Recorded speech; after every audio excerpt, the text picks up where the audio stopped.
La nouvelle est tombée ce dimanche 31 janvier. Selon les informations du Parisien, Anne-Sophie Lapix a été testée positive à la Covid-19. Dans la panique, France 2 a pris ses dispositions pour remplacer la présentatrice du journal de 20 heures. Anne-Sophie Lapix ne plus suivre les contaminations continuent. Et là, ce dimanche 31 janvier, ce sont les journalistes du Parisien qui ont annoncé la nouvelle. Anne-Sophie Lapix a contracté, à son tour, le coronavirus. À l'antenne chaque soir sur France 2, du lundi au vendredi pour le journal télévisé de 20 heures, la journaliste de 48 ans ne souffrirait, pour l'heure, d'aucun symptôme lié à la Covid-19.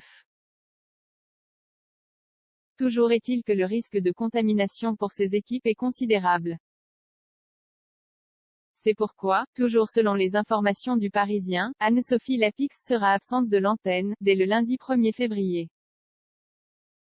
En attendant, ce sera sa nouvelle joker, Karine Baste-Régis, qui sera aux commandes du JT de 20 heures de France 2.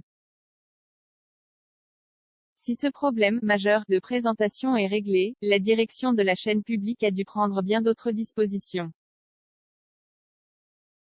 Situation d'urgence en effet, Anne-Sophie Lapix avait bien d'autres responsabilités à honorer.